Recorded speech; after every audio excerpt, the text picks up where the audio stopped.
Hello and welcome to my channel. कैसे हैं आप लोग? आज का टॉपिक बहुत डिफरेंट है। ये गाना मैं सुन रही थी थोड़ी देर पहले और मुझे लगा कि चलो इसी टॉपिक को क्यों ना हम कवर करें और आपके सामने एक वीडियो लेकर आए। मुझे पता है आप सब लोग नो कॉन्टेक्ट सिचुएशन में हैं और बहुत परेशान हैं। एंड ये नो कॉन्टेक्ट सिचुएशन क्यों आई? कई बार तो आपको पता होता है, कई बार आपको पता भी नहीं होता रीज़न क्या है।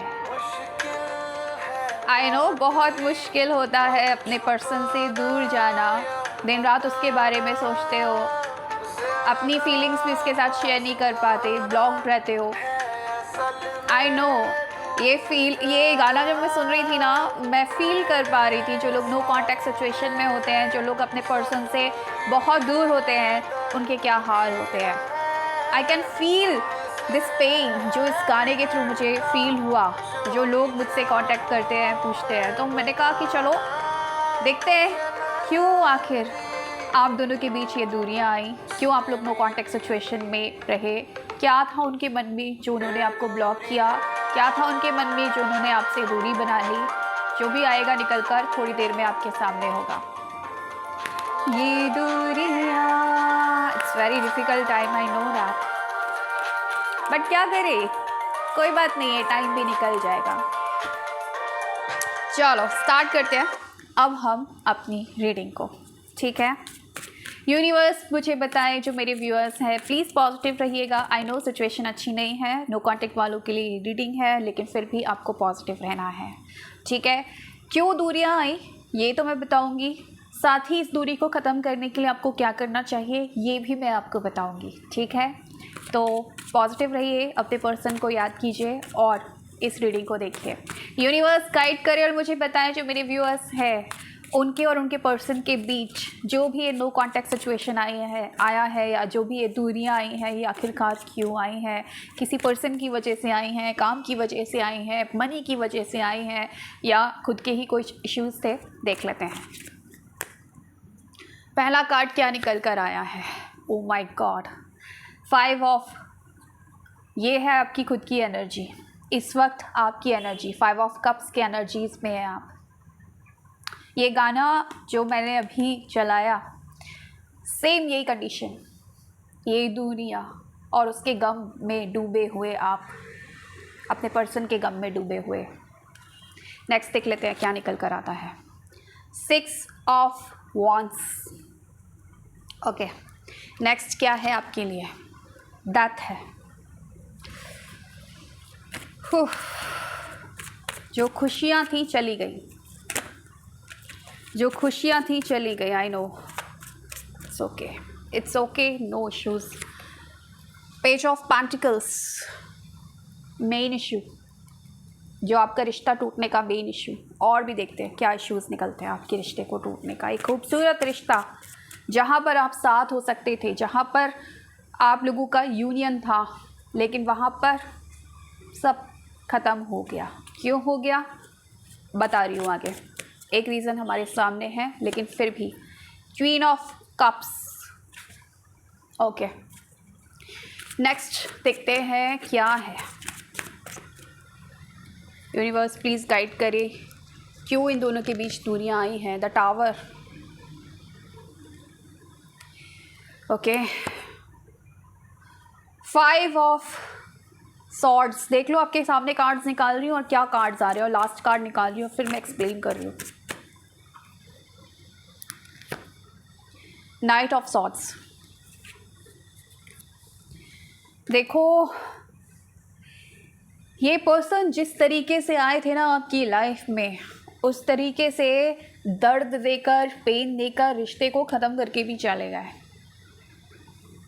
ये रिश्ते की एनर्जीज़, इस एनर्जी में आप हो अभी, बहुत पेन में हो, बहुत तकलीफ़ में हो, मौत जैसी सिचुएशन है। ऐसा लग रहा है ना जिया जा रहा है ना मरा जा रहा है पर्सन के बिना, और इस हालत में ऐसा ही होता है। इस स्थिति से उबरने में टाइम लगता है, लेकिन I hope, I wish and I know आप इस सिचुएशन से एक दिन ज़रूर बाहर आओगे। अब हम रीज़न पर ध्यान लेते हैं, तो देखो ये रीज़न सामने निकल कर आए हैं, ये रीज़न सामने निकल कर आए हैं और मैं एक एक करके सारे रीज़न को एक्सप्लेन करने वाली हूँ आपके सामने। क्या थे ये रीज़न जिसकी वजह से आप दोनों के बीच दूरी बन गई? मुझे यहाँ पर बहुत कम लोगों के लिए थर्ड पार्टी सिचुएशन है। बहुत कम लोगों के लिए ऐसा हो सकता है कि कोई मदर का इशू हो, मदर बहुत इमोशनली आपको ब्लैकमेल कर रही हो कि शादी नहीं होने देंगे, लड़की को आप इस लड़की से मत मिलो, लड़के की माँ है तो भाई इस लड़की से शादी मत करो, नहीं तो मैं मर जाऊंगी, नहीं तो मैं ऐसा कर लूँगी, तो मैं तुमको अपनी माँ का वास्ता, ये वास्ता वो वास्ता। या आप लड़की हो, आपकी मदर का इशू है यहाँ पर, ठीक है, कुछ लोगों के लिए। ज़्यादातर लोगों के लिए कर्मा इशू। देखो द टावर एक ऐसा कार्ड है जिस पर हम किसी को भी ब्लेम नहीं कर सकते कि इसकी वजह से हो गया या उसकी वजह से हो गया। ब्लेम आप वैसे भी नहीं कर सकते। वो हमको दिखता है कि ये भी ख़राब है, इसकी माँ टांग अड़ा रही है, इसके पिता टांग अड़ा रहे हैं, इसका ये इसका वो, पैसा वैसा जो भी चीज़ें हैं, लेकिन मेन जो आता है ना वो आता है आपका कर्मा। आप दोनों के बीच कुछ ना कुछ कार्मिक सिचुएशन ऐसी बनी, बहुत अच्छा था सब कुछ, बहुत अच्छा रिश्ता था, आप दोनों एंजॉय कर रहे थे, उस रिश्ते को अंजाम पर ले जाने की तैयारी थी, लेकिन अचानक एक तूफ़ान आया और बिखर गया रिश्ता। और ये कुदरती हुआ, ये कुछ कार्मिक सिचुएशन ऐसी बनी कि ये हो गया, क्योंकि ये होना था, ये होना ही था। क्यों? क्योंकि कहीं ना कहीं आप दोनों में से कोई एक पर्सन या आप दोनों मैच्योर नहीं थे और प्रॉपर तरीके से, जिस तरीके से एक रिश्ते को हैंडल करना चाहिए ना, रिश्ते में तो आ गए, लेकिन भाई रिश्ते में आना जितना आसान होता है ना, उस रिश्ते को निभाना उतना ही मुश्किल होता है। एक मैच्योरिटी चाहिए होती है, नहीं तो क्या होता है, अगर आप मैच्योरिटी नहीं दिखाते ना तो क्या होता है कि एक पर्सन बहुत ज़्यादा डोमिनेंट हो जाता है, और वही हुआ है आप दोनों के रिश्ते में। आप सुनते रह गए, आपका पर्सन आपको सुनाता रह गया, कहीं ना कहीं आप अपने आप को बिल्कुल, आपने कहते हैं ना कि सर झुका लिया अपने बंदे के आगे या अपनी बंदी के आगे। लड़का लड़की कोई भी हो सकते हो आप, कि भाई तू जो बोल रहा है वही सही है, क्योंकि वो पर्सन आप पर हावी हुआ है, आपका पर्सन आप पर हावी हुआ है। यहाँ पर मुझे ये नज़र आ रहा है, वो पर्सन जिसको आपने बहुत प्यार किया, वो पर्सन जिसके साथ आप बहुत दूर तक जाने के ख्वाब देख रहे थे, धीरे धीरे उस पर्सन ने आपको ना फॉर ग्रांटेड लेना शुरू किया है, हावी होना शुरू कर दिया, अपनी बात जमाना, धौंस जमाना, डोमिनेट करना शुरू किया है आप पर, और आप कुछ नहीं कर पाए। शायद उसको खो ना दो, इस डर की वजह से उसकी बातों को सहते हुए आ गए, इमोशनल भी हुए हो बीच बीच में बहुत ज़्यादा। और ये इमोशंस या ओवर एक्सपेक्टेशंस कई बार नेगेटिविटी लेके आ जाती है रिश्ते में, और यही हुआ है आप दोनों के रिश्ते के बीच में।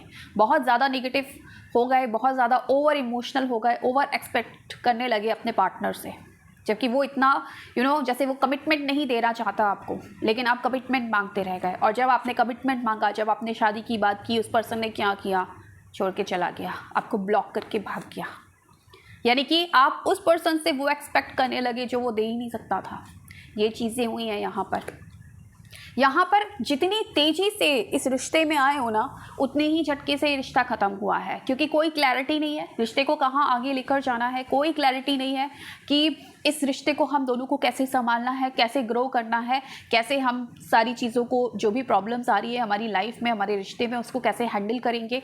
इस चीज़ की समझ कहीं ना कहीं आप दोनों में या आपके पर्सन में नहीं थी, जिस वजह से ये रिश्ता टूट गया है, जिस वजह से नो कॉन्टेक्ट सिचुएशन आ गया है। जो पहला कार्ड आया था मैच्योरिटी की कमी, पर्सन अच्छा था, प्यार करता था, सब करता था, इस प्यार को संभाल नहीं पाया, इस प्यार को संभाल नहीं पाया, आपके एक्सपेक्टेशंस को संभाल नहीं पाया, आपके इमोशंस को संभाल नहीं पाया, उसको कोई क्लैरिटी नहीं थी, बस प्यार हुआ, अट्रैक्शन हुआ, आ गए रिश्ते में। लेकिन जब रिश्ते में आए, जब एक दूसरे से एक्सपेक्ट करना शुरू किया, एक दूसरे को समझना शुरू किया, एक दूसरे की कमियां दिखना शुरू हो गई, और फिर धीरे धीरे दूरियां बनती गई। और जब आप लोग नहीं संभले, एक दूसरे से लड़ते रहे, एक दूसरे को डोमिनेट करते रहे, एक दिन ऐसा आया कि कुदरत ने, प्रकृति ने आप दोनों को अलग कर दिया। ये हुआ है आप दोनों के बीच में।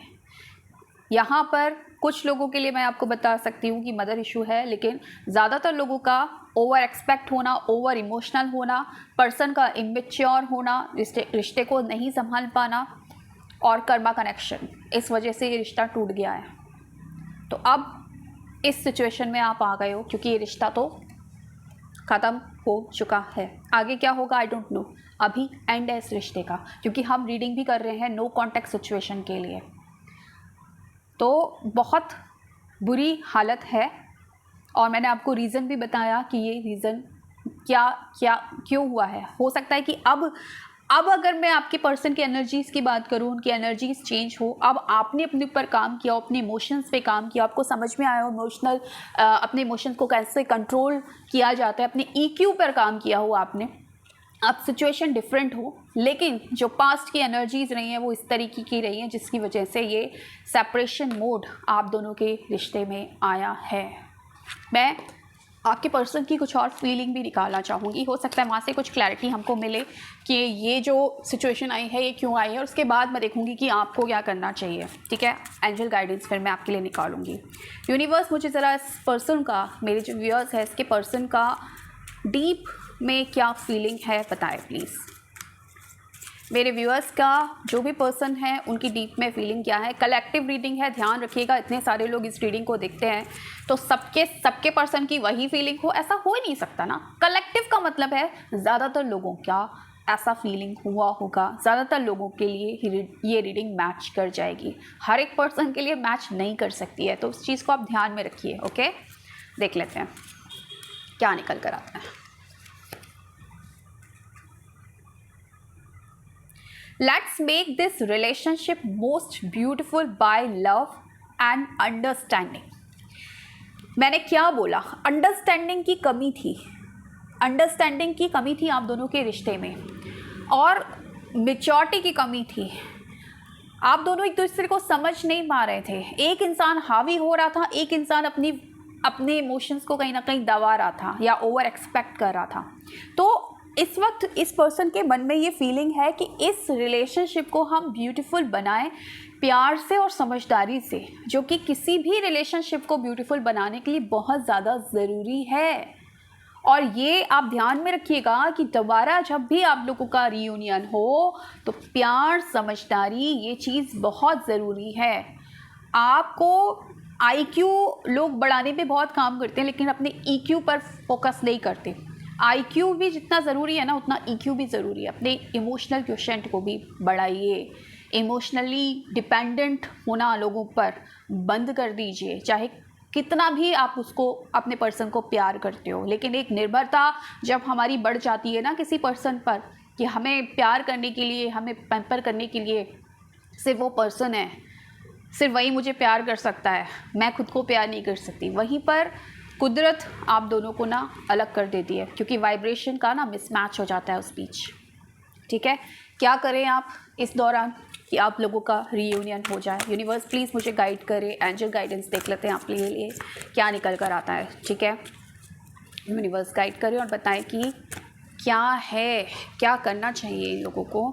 सबसे पहली चीज़ जो आपको करना चाहिए, ट्रस्ट।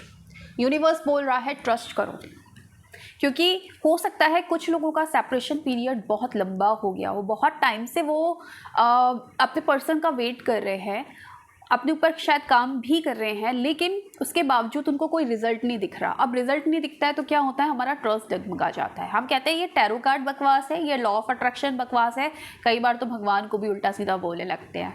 लेकिन ईश्वर आपसे क्या कह रहे हैं, एंजल्स आपसे क्या कह रहे हैं, ट्रस्ट रखो। क्योंकि देखो, विश्वास ही नहीं करोगे तो फिर कैसे चलेगा। तो विश्वास तो करना ही चाहिए। उम्मीद पर तो दुनिया ही कायम है ना, तो कम से कम विश्वास रखो, उम्मीद रखो। देखते हैं दूसरा कार्ड क्या आता है। Share your wisdom. आप बहुत समझदार हो, आप बहुत आपके अंदर बहुत विजडम है, यूनिवर्स कहता है, लेकिन इस विजडम को कहीं ना कहीं आप शेयर नहीं करते हो। आप क्योंकि आप अनअवेयर हो, आपको पता ही नहीं है आप किस लायक हो, आप अपने आप को कुछ समझते ही नहीं हो, इसीलिए तो इस सिचुएशन में हो। पर्सन चला गया है, पर्सन इमेच्योरिटी दिखा रहा है, लेकिन आप डिप्रेस हो रहे हो, आप स्ट्रेस में आ रहे हो। आप बहुत काबिल हो, उस चीज़ को समझो। और जिन लोगों को ज़रूरत है ना आपकी, मैं बताऊं, आप में से बहुत लोग होंगे जो बहुत अच्छे हीलर होंगे।